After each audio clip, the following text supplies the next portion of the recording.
Hi friends, welcome back to BNB talks. നമ്മൾ നോക്കാൻ പോകുന്ന ബാറ്റിൽ ത്രൂ ഹെവൻ എന്ന് പറയുന്ന സീരീസിൻ്റെ 5ാമത്തെ എപ്പിസോഡാണ്. ഇതിന് മുമ്പുള്ള എപ്പിസോഡ്സ് ഒന്നും കാണാത്തതാണെങ്കിൽ അത് കണ്ടതിന് ശേഷം മാത്രം അത് കാണാൻ ശ്രമിക്കുക. വെച്ച് താമസിക്കാതെ വീഡിയോയിലേക്ക് പോകാം. ഹീറോ നേരെ ഗ്രാൻഡ് മാസ്റ്ററിൻ്റെ അടുത്തേക്ക് ചെന്നിട്ട് അവനെ തോൽപ്പിക്കാൻ എന്തെങ്കിലും മാർഗ്ഗമുണ്ടോ എന്ന് ചോദിക്കുകയാണ്. നിന്നെ കൊണ്ട് അവനെ തോൽപ്പിക്കാൻ സാധിക്കില്ല. നിന്റെ കോയി പവറിനേക്കാൾ വളരെയധികം കൂടുതലാണ് അവൻ്റെ കോയി പവർ. നിന്നെ കൊണ്ട് അവനെ തോൽപ്പിക്കാൻ സാധിക്കില്ല. അങ്ങനെ പറഞ്ഞാൽ എങ്ങനെയാണ് ശരിയാവുന്നത്? എനിക്ക് അവനെ തോൽപ്പിക്കാതെ എനിക്ക് അക്കാഡമിയിലേക്ക് പോകാൻ സാധിക്കില്ല. ഹീറോയുടെ ശല്യം സഹിക്കാൻ സാധിക്കാതെ ഗ്രാൻഡ് മാസ്റ്ററിന് താഴേക്ക് ഇറങ്ങി വന്നിട്ട് ഒറ്റ ദിവസം കൊണ്ടൊന്നും നിനക്ക് അവനെ തോൽപ്പിക്കാൻ സാധിക്കില്ല. അങ്ങനെ തോൽപ്പിക്കണമെങ്കിൽ നീ ദൈവമായിരിക്കണം എന്തൊക്കെ പറഞ്ഞിട്ട് ഹീറോ അവനെ തോൽപ്പിക്കാനുള്ള മാർഗ്ഗം പറഞ്ഞുതരാതെ ഞാൻ ഇവിടെ ഒന്ന് പോകില്ലെന്നും പറഞ്ഞ് മാസ്റ്ററിൻ്റെ കാൽ കെട്ടിപ്പിടിച്ച് കരയുകയാണ്. മാസ്റ്ററും മറ്റു മാർഗ്ഗമൊന്നും ഇല്ലാത്തതുകൊണ്ട് തന്നെ ഞാൻ നിനക്ക് പറഞ്ഞു തരാമെന്ന് സമ്മതിക്കുകയാണ്. ഗ്രാൻഡ് മാസ്റ്റർ അവൻ്റെ പവേഴ്സൊക്കെ കൺട്രോൾ ചെയ്ത് മരിച്ചു കിടക്കുന്ന പോലെ അഭിനയിക്കാൻ പഠിപ്പിച്ചു കൊടുക്കുകയാണ്. എത്ര വലിയ പോരാളിയാണെങ്കിലും മരിച്ചു കിടക്കുന്നവൻ്റെ അടുത്ത് അവന് യുദ്ധം ചെയ്യാൻ സാധിക്കില്ലോ. ഹീറോ പെട്ടെന്ന് തന്നെ ആ മോതിരത്തിൽ നിന്ന് പുറത്തേക്ക് വന്നിട്ട് 3000 തണ്ടർ ഉപയോഗിച്ച് അവനെ ആക്രമിക്കുകയാണ്.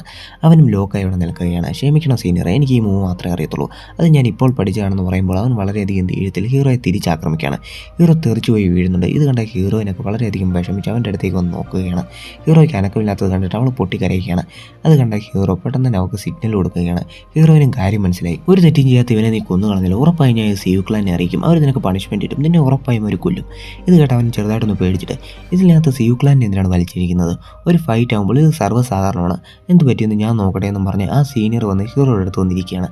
ഇവന് ജീവനുണ്ടോ എന്ന് നോക്കുമ്പോൾ പെട്ടെന്ന് തന്നെ ഹീറോ അവനെ തിരിച്ചാക്രമിക്കുകയാണ്. അവനൊന്ന് അനങ്ങാൻ പോലും സാധിക്കാത്തത് കൊണ്ട് തന്നെ ഹീറോയൊക്കെ തിരിച്ചാക്രമിക്കാൻ സാധിക്കുന്നില്ല. ഹീറോയിനും ഹീറോയെ സഹായിക്കാൻ വേണ്ടി അവളുടെ ശക്തി ഉപയോഗിച്ച് അവനെതിരെ പോരാടുകയാണ്. ഹീറോ പെട്ടെന്ന് തന്നെ എന്തോ ഒരു പവർ ഉപയോഗിച്ച് അവനെ ബോധം കെടുത്തുകയാണ്. ഹീറോ ബാക്കിയുള്ള അവൻ്റെ ഫ്രണ്ട്സിനും അവൻ്റെ ശക്തിയിൽ നിന്ന് പുറത്തു കൊണ്ടിരിക്കുകയാണ്. ആ സീനിയർ കണ്ണു തുറന്ന് നോക്കുമ്പോൾ അവൻ്റെ തല മാത്രമേ ഉള്ളൂ മുകളിൽ, ബാക്കിയെല്ലാം മണ്ണിനടിയിൽ കുഴിച്ചിട്ടിരിക്കുകയാണ്. ഹീറോയൊക്കെ നോക്കുമ്പോൾ ഹീറോ അവൻ്റെ മുന്നിലിരുന്ന് ഫുഡ് കഴിച്ചുകൊണ്ടിരിക്കുകയാണ്. നിനക്കൊന്നും എൻ്റെ ശക്തിയെക്കുറിച്ച് അറിയില്ല. മര്യാദയ്ക്ക് എന്നെ ഇതിൽ നിന്ന് പുറത്തെടുക്കുക.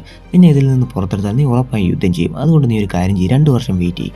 ഞാൻ ആ അക്കാഡമിയിൽ പോയി നിന്നെ തോൽപ്പിക്കാൻ പറ്റിയ സ്കിൽസൊക്കെ ട്രെയിൻ ചെയ്തിട്ട് വരാം. അതിനുശേഷം ഞാൻ നിന്നെ തുറന്നുവിട്ട് നമുക്ക് യുദ്ധം ചെയ്യാമെന്ന് പറയുകയാണ്. ഹോട്ടൻ 2 വർഷമോ? 2 വർഷത്തിനുള്ളിൽ മരിച്ചു പോയില്ലേ? മരിച്ചു പോയാൽ നല്ലതാണ്. അതിനുശേഷം യുദ്ധം ചെയ്യണ്ടല്ലോ. ശരി സീനിയർ, അക്കാഡമിയിലേക്ക് ചെന്നിട്ട് നിന്റെ ഫ്രണ്ട്സിനെ ഞങ്ങൾ വിവരം അറിയിക്കാം. അവർ വന്ന് നിങ്ങളെ രക്ഷിച്ചോളൂ എന്നും പറഞ്ഞ് ഹീറോയൊക്കെ അവിടെ നിന്ന് പോകാൻ തുടങ്ങുകയാണ്. ഹീറോയൊക്കെ കത്തിച്ച തീ പകുതി മാത്രമേ അണച്ചിട്ടുള്ളൂ.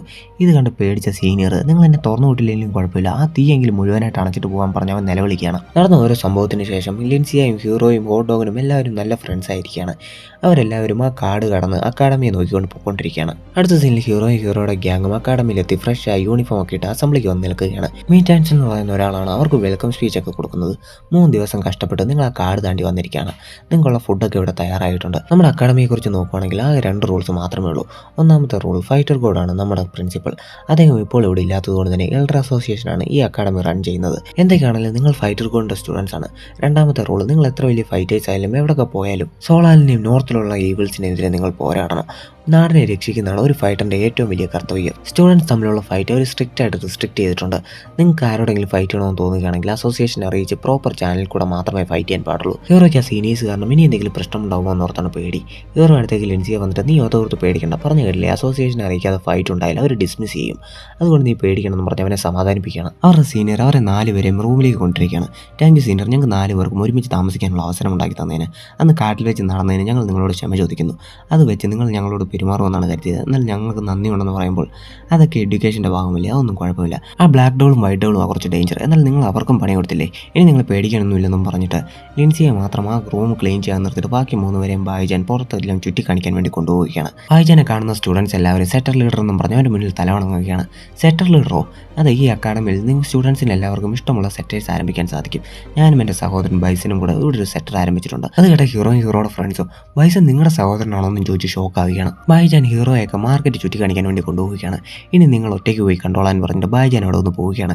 ഹീറോയൊക്കെ ഫൈറ്റ് നടക്കുന്ന ഒരു സ്ഥലത്തേക്ക് ചെല്ലുകയാണ്. അവിടെ ബെറ്റിംഗ് ഒക്കെ നടക്കുന്നുണ്ട്. ബൈസണും മറ്റൊരു സ്റ്റുഡൻറ്റും തമ്മിലാണ് ഫൈറ്റ്. ബൈസൻ്റെ പവറൊക്കെ വേറെ ലെവലാണ്. ഫൈറ്റ് തുടങ്ങി 1 മിനിറ്റിനുള്ളിൽ തന്നെ അവൻ്റെ ഓപ്പണൻറ്റിനെ അടിച്ച് താഴെ ഇടുകയാണ്. അവൻ്റെ പവറിൻ്റെ മുന്നിൽ അവർക്ക് പിടിച്ചു നിൽക്കാൻ പോലും സാധിക്കുന്നില്ല. ഇത് കണ്ട നമ്മുടെ ആളുകൾ ഇവന് ഇത്രയും ശക്തി ഉണ്ടായിരുന്നു എന്ന് ചോദിച്ച് കൈയടിക്കുകയാണ്. അതേസമയം സിയൂസൂണും അവിടേക്ക് വരികയാണ്. ഹീറോ അവളുടെ അടുത്തേക്ക് വന്നിട്ട് ഞാൻ പോസ്റ്റ് ഓഫീസ് കണ്ടുപിടിച്ചു, വാ നമുക്ക് വീട്ടിലേക്ക് ലെറ്റർ അയക്കാമെന്ന് പറഞ്ഞ് അവളെ വിളിച്ചുകൊണ്ട് പോകാൻ വേണ്ടി ശ്രമിക്കുകയാണ്. നമ്മളിപ്പോൾ അക്കാഡമിയിലായില്ലേ, ഇപ്പോഴും വീട്ടിൽ ചോദിച്ചിട്ട് വേണം ഓരോ കാര്യങ്ങൾ ചെയ്യാൻ. ഹീറോയും ഒന്ന് ആലോചിച്ചിട്ട് അതിൻ്റെ ആവശ്യമില്ലല്ലേ എന്ന് പറയുകയാണ്. നിനക്ക് എന്തെങ്കിലും ആവശ്യമുണ്ടെങ്കിൽ എന്നോട് പറയണമെന്ന് സിയൂസൂണിനോട് പറയുകയാണ്. ഇത് കേട്ട ഹോട്ട് ഡോഗും നിനക്ക് എന്തെങ്കിലും ആവശ്യമുണ്ടെങ്കിൽ എന്നോടും പറഞ്ഞ് ഞാനും മേടിച്ചു തരാമെന്ന് അവൻ പറയുകയാണ്. നീ ഇങ്ങനെ ഒറ്റയ്ക്ക് നടക്കാതെ ഫ്രണ്ട്സിനെയൊക്കെ ഒപ്പിക്കുക, ഇല്ലെങ്കിൽ ഇവന്മാർ ഇങ്ങനെ നിൻ്റെ അടുത്ത് ഫ്ലർട്ട് ചെയ്തുകൊണ്ടിരിക്കും. എനിക്കൊരു ഫ്രണ്ടായെന്നോട് പറയുകയാണ്. അസംബ്ലിയിൽ വെച്ച് ഹോട്ട് ഡോഗിനെ കണ്ടു. കെട്ടുകയാണെങ്കിൽ അവനെ മാത്രമേ കെട്ടുള്ളൂ എന്നും പറഞ്ഞ് ഒറ്റക്കാലിൽ നിൽക്കുകയാണ്. കുറച്ച് സൗന്ദര്യത്തോടെ ജനിച്ചു പോയാൽ ഇതാണ് പ്രശ്നം. ഫുള്ള് ഗേൾസ് ഫാൻസ് ആണല്ലോ. അവൾ എങ്ങനെ ഉണ്ടെന്ന് ചോദിക്കുകയാണ്. അവളെ കാണാൻ നല്ല ഭംഗിയാണ്. ജനറലിൻ്റെ മകളാണ്. അവൾക്ക് 6 സഹോദരന്മാരുണ്ട്. അവരെല്ലാവരും ഫൈറ്റേഴ്സ് കേസ് ആണെന്ന് പറയുമ്പോൾ അവനൊന്ന് പേടിച്ചിട്ട് അങ്ങനെയാണെങ്കിൽ അവൾ എനിക്ക് സെറ്റ് ആവില്ല, അവൾ നിന്റെ പുറകിൽ തന്നെ ഉള്ളതെന്നും പറഞ്ഞ് തിരിഞ്ഞു നോക്കാൻ പറയുകയാണ്. അവൻ തിരിഞ്ഞു നോക്കുമ്പോൾ അവൻ്റെ ആൻറ്റിയുടെ പ്രായമുള്ള ഒരു പെണ്ണ് അവനെ നോക്കി നാണിച്ച് നിൽക്കുകയാണ്. ഇത് കണ്ട് പേടിച്ചവൻ അമ്മ എന്നെ രക്ഷിക്കണമെന്ന് പറഞ്ഞ് അവിടെ ഒന്ന് ഓടി രക്ഷപ്പെടുകയാണ്. ഇത് കണ്ട ഹീറോയിനും അവനെ നോക്കി ചിരിച്ചുകൊണ്ട് നിൽക്കുകയാണ്. അങ്ങനെ ആദ്യത്തെ ദിവസത്തെ ക്ലാസ് സ്റ്റാർട്ട് ആക്കുകയാണ്. നിങ്ങൾ 3 റൂൾസ് ഫോളോ ചെയ്യണം. ആദ്യത്തെ റൂൾ, നിങ്ങൾ ഓവറായിട്ട് സ്പീഡ് യൂസ് ചെയ്യാൻ പാടില്ല, നിങ്ങളുടെ ശരീരത്തെ അത് വീക്കാക്കും. രണ്ടാമത്, നിങ്ങൾ അറ്റാക്ക് ചെയ്യാൻ പോകുമ്പോൾ നിങ്ങളുടെ ഓപ്പണൻറ്റും നിങ്ങളെ അറ്റാക്ക് ചെയ്യാൻ ശ്രമിക്കുന്ന കാര്യം മറക്കാൻ പാടില്ല. മൂന്നാമത്, ഹൂജയോട് മാസ്റ്ററിനെ ആക്രമിക്കാൻ പറയുകയാണ്. എന്നാൽ ഇത്രയും നേരം ഹൂജ മാസ്റ്ററിനെ ആക്രമിച്ച് വീക്കായി എന്നതുകൊണ്ട് തന്നെ അവൻ അതിൽ നിന്ന് പിന്മാറുകയാണ്. എന്നാൽ മാസ്റ്റർ പെട്ടെന്ന് തന്നെ അവനെ അടിച്ച് ലോക്കാക്കുകയാണ്. മൂന്നാമത്തെ റൂള്, ഒരിക്കലും പിന്മാറാൻ പാടില്ല. ഇപ്പോൾ കണ്ടില്ലേ, ഹൂജയുടെ പവർ പകുതിയായി മാറിയിരിക്കുകയാണ്. മാസ്റ്റർ പറഞ്ഞ കാര്യം മനസ്സിലാക്കി അവർ അതിനെക്കുറിച്ച് ചിന്തിക്കുകയാണ്. അടുത്തതായി ആരാ വരുന്നതെന്ന് ചോദിക്കുമ്പോൾ അവരെല്ലാവരും അങ്ങോട്ടും ഇങ്ങോട്ടും നോക്കുകയാണ്. നമ്മളെപ്പോലെ ആരും മുന്നോട്ട് പോകില്ലെന്ന് ഹീറോ പറയുമ്പോൾ ഹീറോയെ തന്നെ അടുത്തതായി വിളിക്കുകയാണ്. മാസ്റ്റർ അവനോട് അവരെ അറ്റാക്ക് ചെയ്യാൻ പറയുകയാണ്. മാസ്റ്റർ, എനിക്ക് 5 മൂവ്മെൻറ്റ് ഫിസ്റ്റ് മാത്രമേ അറിയത്തുള്ളൂ. അത് കേട്ട സ്റ്റുഡൻസ് എല്ലാവരും ചിരിക്കുകയാണ്. അത് സാരമില്ല, നിനക്കറിയാമെന്ന് വെച്ച് എന്നെ അറ്റാക്ക് ചെയ്യാൻ പറയുമ്പോൾ ഹീറോ 8 എക്സ്ട്രീം കൊളാപ്സും കൂടെ ഉപയോഗിക്കുകയാണ്. എന്നാൽ മാസ്റ്റർ നിസ്സാരമായിട്ട് അവനെ ബ്ലോക്ക് ചെയ്തിട്ട് പുറകിലേക്ക് തള്ളുകയാണ്. നിന്നെ അറ്റാക്ക് ചെയ്തപ്പോൾ പഞ്ഞിയിൽ അറ്റാക്ക് ചെയ്യുന്ന പോലെ എനിക്ക് തോന്നിയത്. നീ 5 മൂവ്മെൻറ്റ് ഫിസ്റ്റിൻ്റെ കൂടെ നീ ആണെങ്കിൽ 8 എക്സ്ട്രീം കൊളാപ്സും കൂടെ ഉപയോഗിച്ചല്ലേ. നീ എന്നെ അറ്റാക്ക് ചെയ്തപ്പോൾ നിന്റെ സ്ട്രെങ്തിൽ നീ അധികമായിട്ട് വിശ്വസിച്ചു, അതുകൊണ്ടാണ് നിന്നെ എനിക്ക് ഡൈവേർട്ട് ചെയ്യാൻ സാധിച്ചത്. ഓവർ സ്ട്രെങ്ത് ശരീരത്തിന് നല്ലതല്ല. നീ ഓപ്പണിൻ്റെ സ്ട്രെങ്ത് മനസ്സിലാക്കി അതിനനുസരിച്ച് വേണം അറ്റാക്ക് ചെയ്യാൻ. ഹീറോയും അവർ പറയുന്നതൊക്കെ ശ്രദ്ധിച്ച് കേട്ട് മനസ്സിലാക്കുകയാണ്. അടുത്തതായി അവർക്ക് മെഡിസിനെ കുറിച്ചുള്ള ക്ലാസ്സാണ് നടക്കുന്നത്. ഗുവയാണ് അവർക്ക് മെഡിസിനെ കുറിച്ചൊക്കെ പറഞ്ഞു കൊടുക്കുന്നത്. ഇഞ്ചറി പറ്റിയാൽ ഏത് മെഡിസിനാണ് ഉപയോഗിക്കേണ്ടതെന്നൊക്കെ പറഞ്ഞു കൊടുക്കുകയാണ്. ആ മെഡിസിൻ എങ്ങനെയാണ് പ്രിപ്പയർ ചെയ്യുന്നതെന്നൊക്കെ പറഞ്ഞു കൊടുക്കുകയാണ്. കുറേ ഹെർബൽസൊക്കെ ആയിട്ട് ഫയറൊക്കെ കൺട്രോൾ ചെയ്ത് അദ്ദേഹം അത് ഉണ്ടാക്കി കാണിച്ചു കൊടുക്കുകയാണ്. ഈ ഒരു മെഡിസിൻ ഉണ്ടെങ്കിൽ ഫൈറ്റർ സ്റ്റുഡൻസിന് വലിയ ആശ്വാസമാണ്. ഈ ഒരു മെഡിസിൻ ഉപയോഗിച്ച് ഇന്റേണൽ ഇഞ്ചുറിക്കും എക്സ്റ്റേണൽ ഇഞ്ചുറിക്കും ഉപയോഗിക്കാൻ സാധിക്കും. അവരെല്ലാവരും ആ മെഡിസിൻ പ്രിപ്പയർ ചെയ്യാൻ വേണ്ടി ശ്രമിക്കുകയാണ്. എന്നാൽ കെമിസ്ട്രി ലാബിലൊക്കെ നടക്കുന്നത് പോലെ അവിടെ ഇവിടെയൊക്കെ ആയിട്ട് പൊട്ടലും ചീറ്റിലും ഒക്കെ നടക്കുകയാണ്. ഹീറോയിനും ആ മരുന്ന് പ്രിപ്പയർ ചെയ്യാൻ വേണ്ടി ശ്രമിക്കുമ്പോൾ തീ കണ്ടവൾ പേടിച്ച് പുറകിലേക്ക് മാറുകയാണ്. അപ്പോഴാണ് ഹീറോയെ ശ്രദ്ധിക്കുന്നത്. അവിടെ ഹീറോയെ കാണാത്തതുകൊണ്ട് തന്നെ ഹീറോ എന്ത് ചെയ്യുമെന്ന് ചോദിക്കുകയാണ്. അടുത്തിരുന്ന ലിൻസിയ ഹീറോയ്ക്ക് ഗുവിൻ്റെ ക്ലാസ് ഇഷ്ടമല്ലാത്തതുകൊണ്ട് തന്നെ അവൻ അടുത്ത ടീച്ചറിനെ അന്വേഷിച്ച് പോയെന്ന് പറയുകയാണ്. അടുത്ത ക്ലാസ്സിൽ സ്റ്റുഡൻസിന് എല്ലാവർക്കും 5 മൂവ്മെൻറ്റ് ഫിസ്റ്റിനെ കുറിച്ച് പഠിപ്പിച്ചു കൊടുക്കുകയാണ്. എന്നാൽ സ്റ്റുഡൻസിനൊന്നും അത് കേൾക്കാൻ താല്പര്യമില്ലാതെ അവർ തോന്നിയതുപോലെയൊക്കെയാണ് ചെയ്യുന്നത്.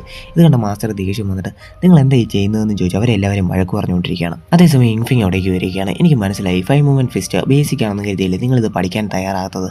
എന്നാൽ ബേസിക്കാണ് വളരെയധികം സ്ട്രോങ്. ഫൈറ്റർ ബോഡി ഇവിടെ വന്നപ്പോൾ ഞങ്ങൾക്ക് ആദ്യമായിട്ട് ട്രെയിനിങ് തന്നത് 5 മൂവ്മെൻറ്റ് ഫിസ്റ്റാണ്. അതിലാകെ 5 മൂവ്സേ ഉള്ളെങ്കിലും വലിയ എല്ലാ മൂവ്സും അതിൽ അടങ്ങിയിട്ടുണ്ട്. ഞാൻ എടുത്ത ഈ ക്ലാസ് സിയു ക്ലാനിന് ഒഴിച്ച് ബാക്കി എല്ലാവർക്കും വേണ്ടിയാണ്. കാരണം 5 മൂവ്മെൻറ്റ് ഫിസ്റ്റിൽ അവർ വലിയ മാസ്റ്റേഴ്സാണ്. നിങ്ങൾക്ക് ആർക്കും അത് വിശ്വാസം വരുന്നില്ലല്ലേ? എങ്കിൽ ഞാനത് കാണിച്ചു തരാമെന്നും പറഞ്ഞ് ഹീറോയെ മുന്നിലേക്ക് വിളിച്ചിട്ട് അത് കാണിച്ചു കൊടുക്കാൻ പറയുകയാണ്. ഹീറോയും അവൻ്റെ മോതിരം ഊരി വെച്ചിട്ട് മുന്നിലേക്ക് വരികയാണ്. നീ ഏത് മൂവ്മെൻറ്റാണ് ചെയ്തേ? 8 സ്ട്രീം കൊളാപ്സോ എന്നും ചോദിച്ച് ഹീറോയെ പെട്ടെന്ന് തന്നെ അവനെ ആക്രമിക്കുകയാണ്. ഇത് പൗലിയൻ മൂവല്ലേ, ഇതെങ്ങനെ നിനക്കറിയാം? നിൻ്റെ അമ്മ മോഷ്ടിച്ചോണോ ആ ട്രഷറിൽ നിന്ന് അറിഞ്ഞാണോ എന്ന് ചോദിച്ച് ഹീറോയെ കളിയാക്കുകയാണ്. അവൻ്റെ അമ്മയെക്കുറിച്ച് പറഞ്ഞതുകൊണ്ട് തന്നെ ഹീറോ വളരെയധികം ദേഷ്യത്തിൽ എൻ്റെ അമ്മയൊന്നും മോഷ്ടിച്ചിട്ടില്ലെന്ന് പറയുകയാണ്. നിൻ്റെ അമ്മയൊന്നും മോഷ്ടിച്ചിട്ടില്ലെന്നോ? പിന്നെ എന്തിനാണ് അവർ സൂയിസൈഡ് ചെയ്തത്? എല്ലാവർക്കും എല്ലാ സത്യങ്ങളും അറിയാമെന്ന് പറയുമ്പോൾ ഹീറോ വളരെയധികം ദേഷ്യത്തിൽ എൻ്റെ അമ്മയൊന്നും മോഷ്ടിച്ചിട്ടില്ലെന്ന് പറഞ്ഞ് എണ്ണിച്ച് നിൽക്കുകയാണ്. എൽഡറിനോട് എതിർത്ത് സംസാരിക്കുന്നതെന്ന് ചോദിച്ച് അവനെ പഠിപ്പിച്ചുകൊണ്ടിരുന്ന മാസ്റ്റർ തന്നെ ഹീറോയെ ആക്രമിക്കുകയാണ്. ഹീറോയെ അടിച്ച് താഴെ ഇട്ടിട്ട് എൽഡറിൻ്റെ അടുത്ത് ഇങ്ങനെയൊന്നും സംസാരിക്കാൻ പാടില്ലെന്ന് പറയുമ്പോൾ ഹീറോ വളരെയധികം ദേഷ്യത്തിലും വിഷമത്തിലും എൻ്റെ അമ്മ ഒന്നും മോഷ്ടിച്ചിട്ടില്ലെന്ന് പറയുകയാണ്. അവരെല്ലാവരും കൂടെ അവനെ വളരെയധികം ടോർച്ചർ ചെയ്യുകയാണ്. ശരി വിട്ടേക്ക്, അവനൊരു ചെറിയ വൈനല്ലെന്ന് പറഞ്ഞ് ഇൻഫിങ് അവിടെ നിന്ന് പോവുകയാണ്. മാസ്റ്റർ സ്റ്റുഡൻസിനോട് എല്ലാവരോടും പഴയതുപോലെ ട്രെയിനിങ് എടുക്കാൻ പറയുകയാണ്. സ്റ്റുഡൻസും പേടിച്ചിട്ട് പഴയതുപോലെ ട്രെയിനിങ് എടുക്കുകയാണ്. സ്റ്റുഡൻസ് എല്ലാവരും ട്രെയിനിങ് കഴിഞ്ഞ് പോയതിന് ശേഷം ഹീറോയ്ക്ക് പണിഷ്മെൻറ്റ് കൊടുക്കുകയാണ്. ആ സ്ഥലം മുഴുവൻ ഒറ്റയ്ക്ക് തുടയ്ക്കാൻ പറയുകയാണ്. ഹീറോയും തുടച്ചു കഴിഞ്ഞ് ഇവിടെ വിശ്രമിക്കാനിരിക്കുമ്പോഴാണ് അവൻ പഴയ കാര്യം ഓർക്കുന്നത്. പെട്ടെന്നാണ് ഹീറോയുടെ ക്ലാനിലേക്ക് അവൻ്റെ ക്ലാനിനേക്കാൾ വലിയ ക്ലാനിലെ ലീഡേഴ്സ് വരുന്നതും അവൻ്റെ അമ്മ ടീച്ചേഴ്സിനെ കൊന്ന് സ്റ്റാർ പവലിയനിലെ ട്രഷേഴ്സ് മോഷ്ടിച്ചെന്നും പറയുന്നത്. ഹീറോയുടെ അച്ഛൻ ഇതിനെന്തെങ്കിലും തെളിവുണ്ടോ എന്ന് ചോദിക്കുമ്പോൾ നിങ്ങളുടെ വൈഫിൻ്റെ ജൂനിയർ ആയിരുന്ന യങ്ഫിങ്ങിനെ ഞങ്ങൾ കണ്ടു എന്ന് അദ്ദേഹം പറയുകയാണ്. അതിനുശേഷമാണ് ഹീറോയുടെ അമ്മ തന്നെ അവിടേക്ക് വരുന്നത്. ഹീറോയുടെ അമ്മ നളിങ്ക്ലാലിൻ്റെ എൽഡറെ നോക്കിയിട്ട് അന്ന് ആ ഫൈറ്റ് നടന്നപ്പോൾ നിങ്ങളും അവിടെ ഉണ്ടായിരുന്നല്ലേ, എന്താ നടന്നത് നിങ്ങൾക്ക് പറഞ്ഞുകൂടെ എന്ന് ചോദിക്കുമ്പോൾ അയാൾ ഒന്നും തന്നെ മിണ്ടാതെ നിൽക്കുകയാണ്. ലീഡർ ഹീറോയുടെ അമ്മയുടെ അടുത്ത് എനിക്ക് ആ ട്രഷർ ഉറപ്പായും തിരിച്ചു കിട്ടിയേ പറ്റൂ എന്ന് പറയുമ്പോൾ ഹീറോയുടെ അമ്മ അദ്ദേഹത്തിൻ്റെ അടുത്തേക്ക് ചെന്നിട്ട് എൻ്റെ കയ്യിൽ ആ ട്രഷറിൽ ഡാർക്ക്നെസ് വരുന്നുണ്ടെന്നും പറഞ്ഞ് അവിടെ വെച്ച് തന്നെ സൂയിസൈഡ് ചെയ്യുകയാണ്. അതേ സമയത്താണ് സിയൂസുൻ്റെ അച്ഛനും അവിടേക്ക് വരുന്നത്. സിയൂസുണ്ട് ഇവിടെ നിൽക്കട്ടെ, എങ്കിൽ മാത്രമേ നമുക്ക് ഫ്യൂച്ചറിൽ കമ്മ്യൂണിക്കേറ്റ് ചെയ്യാൻ സാധിക്കൂ എന്നും പറഞ്ഞ് സിയൂസുണ്ട് ഹീറോയുടെ അച്ഛൻ്റെ കയ്യിൽ ഏൽപ്പിച്ചിട്ട് അവളുടെ അച്ഛനോട് ഒന്ന് പോകാൻ തുടങ്ങുകയാണ്. സിയൂസുണ്ടും അവളുടെ അച്ഛൻ എന്തിനാണ് അദ്ദേഹത്തിൻ്റെ കയ്യിൽ അവളെ ഏൽപ്പിച്ചിട്ട് പോയതെന്നറിയാതെ അവൾ ഭാവിട്ട് കരയാൻ തുടങ്ങുകയാണ്. അവളുടെ അച്ഛനും അവളെ തിരിച്ചു വിളിക്കാൻ സാധിക്കാതെ അവിടെ ഒന്ന് വിഷമിച്ച് പോവുകയാണ്. ഹീറോ അതൊക്കെ ആലോചിച്ചുകൊണ്ടിരിക്കുമ്പോൾ ഹീറോയിന് അവനെ സഹായിക്കാൻ വേണ്ടി അവിടേക്ക് വരികയാണ്. അവൾ അവിടെ തുടയ്ക്കാൻ തുടങ്ങുമ്പോൾ ഹീറോ അവളെ തടഞ്ഞിട്ട് അവിടെ ഇരുത്തിയിട്ട് ഹീറോ തന്നെ അത് മേടിച്ച് തുടയ്ക്കുകയാണ്. അവൻ ആ സ്ഥലമെല്ലാം വൃത്തിയാക്കുന്നതിൻ്റെ കൂട്ടത്തിൽ തന്നെ അവളെ ഓരോന്നൊക്കെ പറഞ്ഞ് ചിരിപ്പിച്ച് അവളുടെ കൂടെ ഹാപ്പി ആയിട്ടിരിക്കുകയാണ്. അങ്ങനെ അന്ന് രാത്രി ആയിക്കാണ്. ഉറങ്ങിക്കൊണ്ടിരുന്ന ഹീറോയുടെ കഴുത്തിൽ ലിൻസിയാൻ കത്തി വെച്ച് നീ ഗുവാൻ സിംഗിൻ്റെ മകനായിരുന്നു അല്ലേ, നിൻ്റെ അമ്മ അന്ന് ആ ചതി കാണിച്ചില്ലായിരുന്നെങ്കിൽ എൻ്റെ അമ്മയും അച്ഛനും മരിക്കില്ലായിരുന്നു എന്നും പറഞ്ഞ് നിൽക്കുന്നതും കാണിച്ചുകൊണ്ട് ഈ എപ്പിസോഡ് അവസാനിക്കുകയാണ്. നമ്മുടെ ചാനലിൽ ഇതിനു മുമ്പ് അപ്ലോഡ് ചെയ്ത വീഡിയോസ് ഒന്നും കാണാത്തതാണെങ്കിൽ കണ്ട് സപ്പോർട്ട് ചെയ്യുക. നമ്മുടെ ചാനൽ ഇതുവരെ സബ്സ്ക്രൈബ് ചെയ്യില്ലെങ്കിൽ സബ്സ്ക്രൈബ് ചെയ്യുക. വീഡിയോയ്ക്ക് എന്തെങ്കിലും പോരായ്മ ഉണ്ടെങ്കിൽ കമൻറ്റ് ചെയ്തറിയിക്കാൻ മറക്കരുത്. Bye friends.